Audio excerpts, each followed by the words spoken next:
ओम शांति। आप भी प्यार से बोलिए ओम शांति। ओम शांति। परम पूज्य परम पिता परमात्मा की प्रिय संतानों, प्रिय बहनों, प्रिय भाइयों और विशेष रूप से मंच पर विराजमान हमारे बहुत ही विशिष्ट अतिथिगण जो दूर दूर से पधारे हुए हैं, जिनके बारे अभी आपको परिचय भी दिया गया।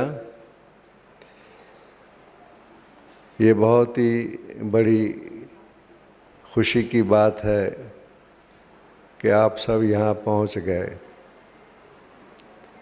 हम लोग वर्षों से ही अनुभव करते हैं कि कई बार कई भाई बहनें सुनाते हैं कि उन्होंने प्रोग्राम बनाया और टिकट भी बुक कराई, मगर ऐन मौके पर कोई ना कोई ऐसी बात हुई कि वो नहीं पहुंच पाए। वर्षों से लेकर के हम ये हर वर्ष समाज सेवकों के लिए, सामाजिक नेताओं के लिए यहाँ प्रोग्राम हेडक्वार्टर्स पर करते हैं और सारे देश से भाई और बहनें आते हैं। अभी अभी हमें भ्राता रतनलाल गुप्ता जी ने न्यूज़ दी कि हमारे ब्रीथ लॉयंस के पास डिस्ट्रिक्ट गवर्नर भ्राता जसोरिया जी पधारने वाले थे। उनका नाम भी छपवा दिया गया था, नेम प्लेट भी बनवा दी गई थी। ऐन मौके पर पता लगा कि वो नहीं पहुंच पाए कोई स्वास्थ्य के कारण। ऐसे बहुत अनुभव हैं हमारे, क्योंकि यहाँ पहुँचना ही भाग्य उदय होना है। पहुँचना ही, मैं आपको सच्चाई से कह रहा हूँ, क्या वो भाग्यशाली आत्माएं हैं जिनका भाग्य उदय हो गया। ये धरनी बहुत ही पवित्र धरनी है, योग अभ्यास की धरनी है। हमारे राजयोगिनी दादी जानकी जी जो वर्तमान चीफ हैं, 100 वर्ष की आयु उनकी है। कुछ समय पहले ही अमेरिका, यूके, कई देशों की यात्रा करके लौटे थे। 8-10 दिन पहले लौटे थे। दिल्ली के भाई बहनों ने इतना आग्रह किया कि आज वहाँ पर बहुत बड़ा प्रोग्राम लाल किले के मैदान में था और वो आने के बाद वहाँ भी पहुँच गए। कितना वो यात्रा करते हैं, इतनी आयु के बावजूद हमेशा वो कहते हैं कि मुझे कौन चला रहा है, इस शरीर को शक्ति कौन दे रहा है। ये उनका अनुभव है। उनकी वीडियो रिकॉर्ड करा के गए। उनको पता था कि आप सब यहाँ आने वाले हैं।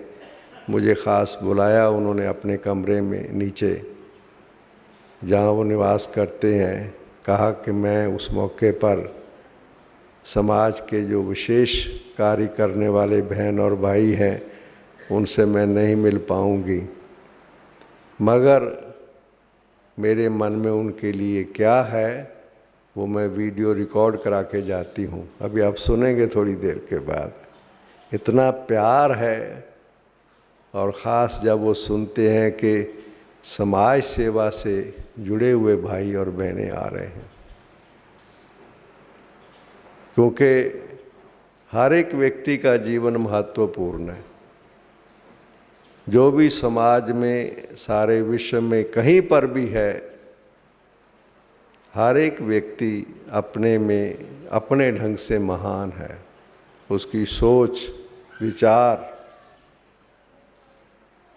हर एक व्यक्ति, मगर जो समाज सेवा में कुछ समय भी देते हैं, चाहे कितना भी समय देते हैं, चाहे सहयोग देते हैं, किसी किस्म का सहयोग भी देते हैं,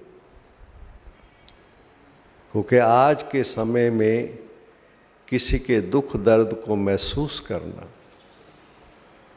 तकलीफ़ है, कोई कठिनाई में है, किसी किस्म की भी, उनको महसूस करना और उसके बाद उसके लिए कुछ करने का प्लान करना और उसके बाद प्लानिंग के बाद कुछ प्रैक्टिकल करना, ये कोई साधारण बात नहीं है।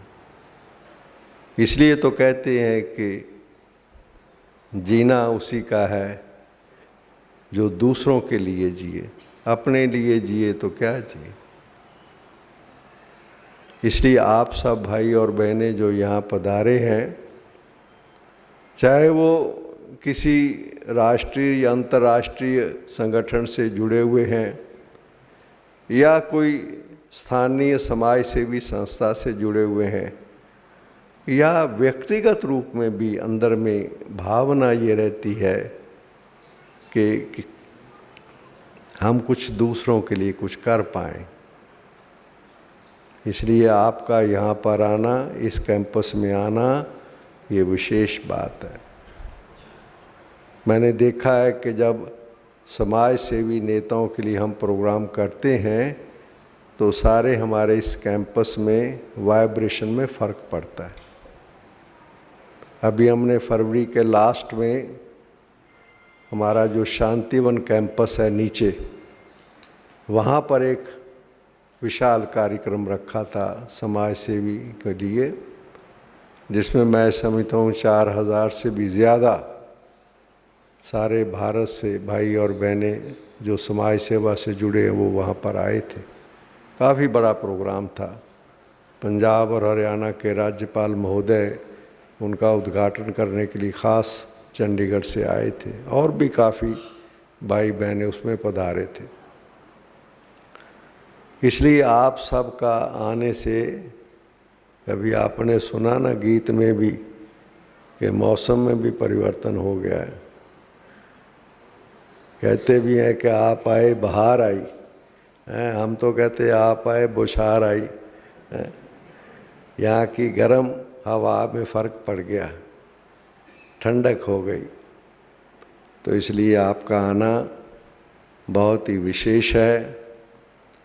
बाकी ख़ास जो मुझे कहा गया है कि इस जो कॉन्फ्रेंस की थीम के बारे में मैं थोड़े से विचार आपके सामने शेयर करूंगा।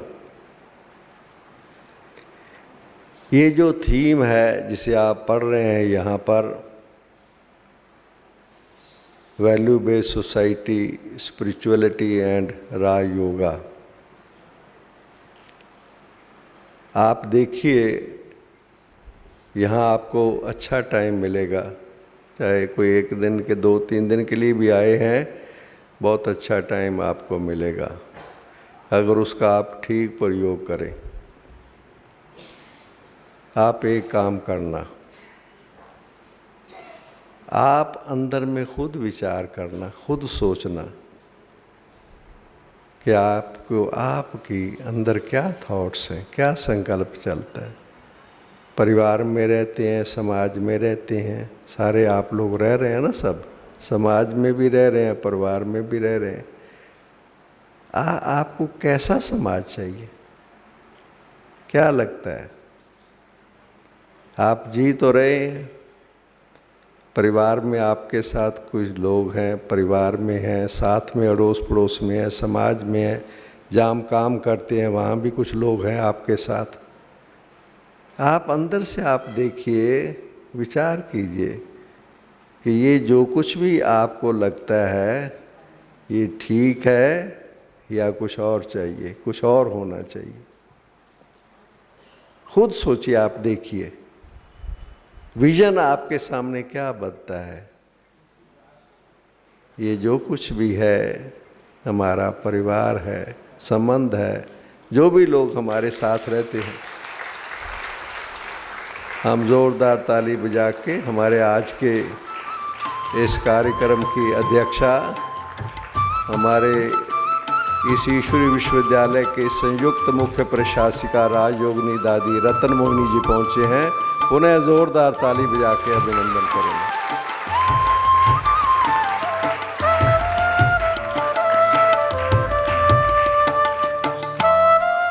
बैठ जाइए। बहनों से भी कहूँगा कि 1 मिनट आकर के दादी जी का अभिनंदन करें, पुष्प गुच्छों से और बैज से सम्मानित करें आदरणीय दादी जी का। दादी जी खास शांतिवन से अभी अभी नीचे से आ रहे हैं, जो हमारा मेन कैंपस आजकल नीचे है।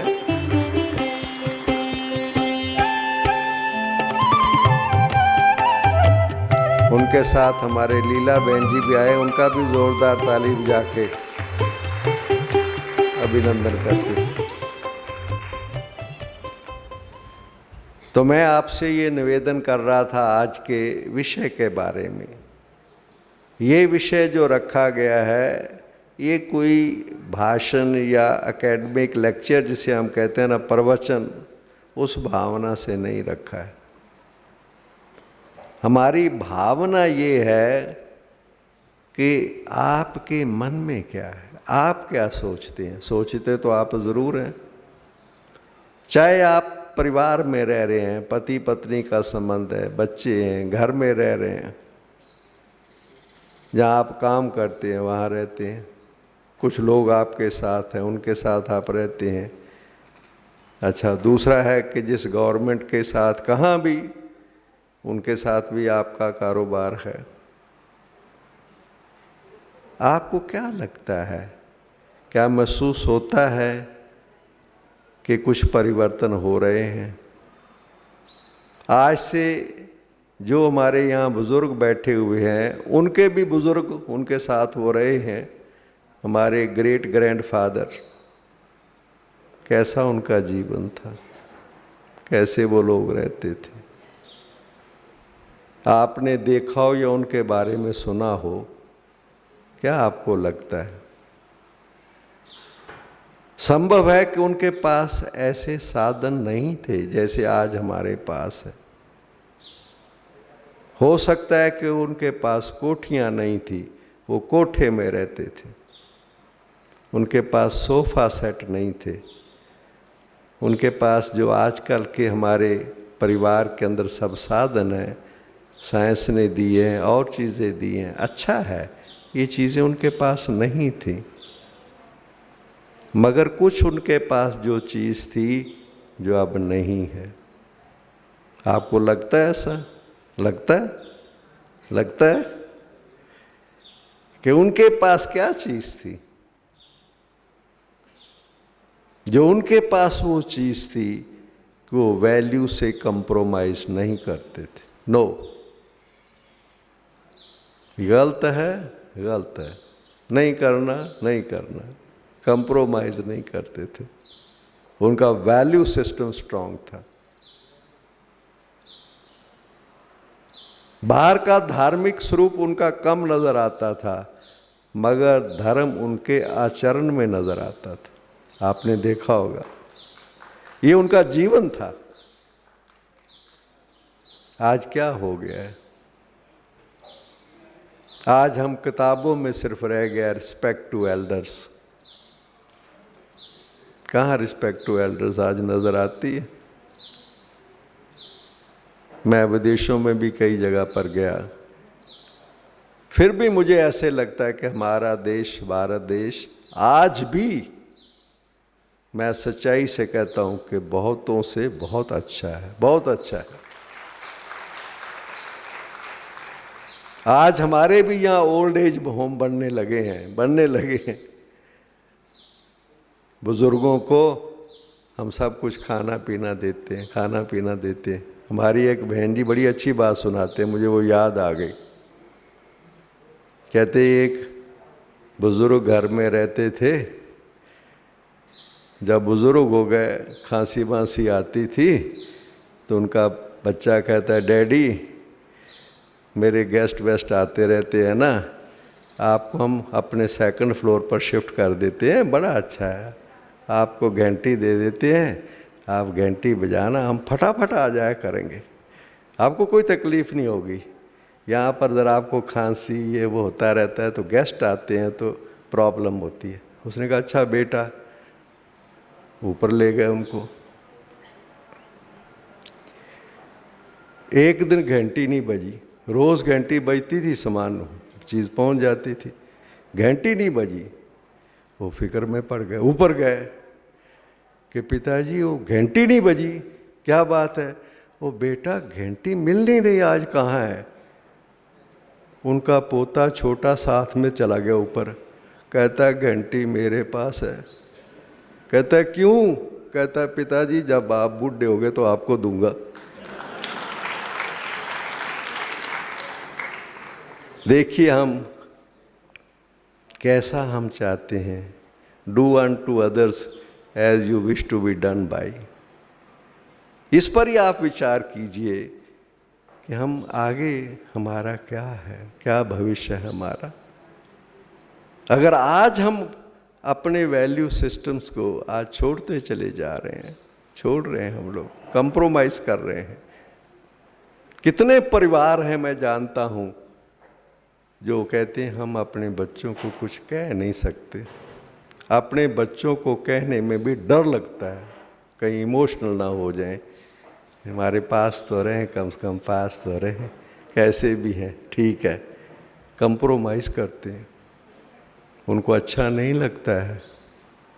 तो ये जो सोसाइटी आज वैल्यूज़ के छोड़ रही है, आज इसी थीम पर हमारी यहाँ चर्चा 2 दिन चलेगी कि ये वैल्यूज़ जो हमारी हैं इसका पुनर्निर्माण कैसे हो रहा है। हम आपको ये यहाँ बुलाया है कि ये विश्व का परिवर्तन मूल्यनिष्ठ समाज बन रहा है, और उसका आधार कैसे बन रहा है वो आगे स्पिरिचुअलिटी और मेडिटेशन है।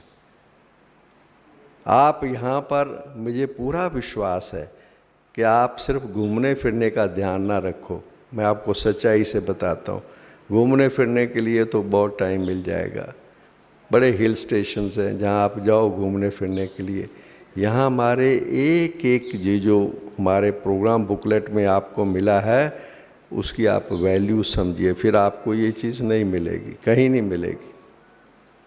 एक एक जो यहाँ पर सामने आकर के बोलेगा, एक तो उसकी अपनी जीवन होगी। ख़ास तौर पर जो इस विद्यालय से जुड़े हुए हैं उनकी अपनी लाइफ है, त्याग है, तपस्या है। उनके आप विचार सुनिए।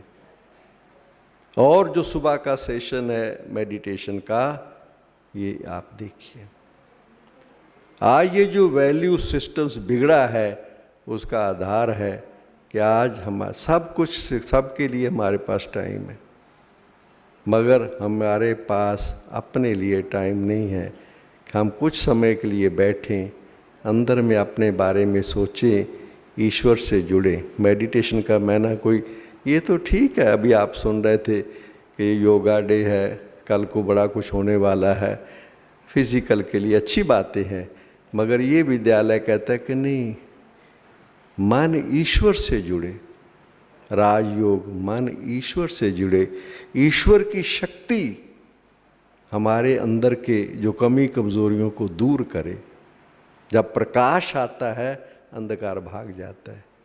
जहाँ ईश्वर का मन एकाग्र होता है, आज मैं जानता हूँ लोगों का ईश्वर में विश्वास है, ईश्वर के लिए प्रार्थना करते हैं, उपवास रखते हैं, भोग लगाते हैं, श्रद्धा है, सब कुछ चीज़ें ठीक है, मगर ईश्वर की शक्ति का अनुभव नहीं, ईश्वर के प्यार का अनुभव नहीं है।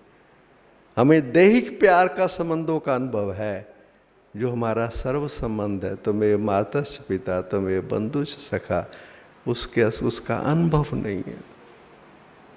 ईश्वर है मगर उसकी शक्ति का अनुभव नहीं है। वो आपको ये राजयोग अभ्यास कराएगा।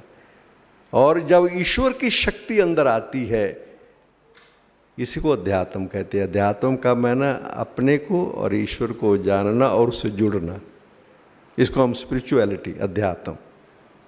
इससे पुनः विश्व का पुनर्निर्माण का कार्य कैसे हो रहा है वो आप इस 2 दिन के जो आपका यहाँ पर रहने का आपको चांस मिलेगा, तो इसलिए आप हर सेशन को अच्छी तरह से अटेंड करें, मेरी ये भावना है।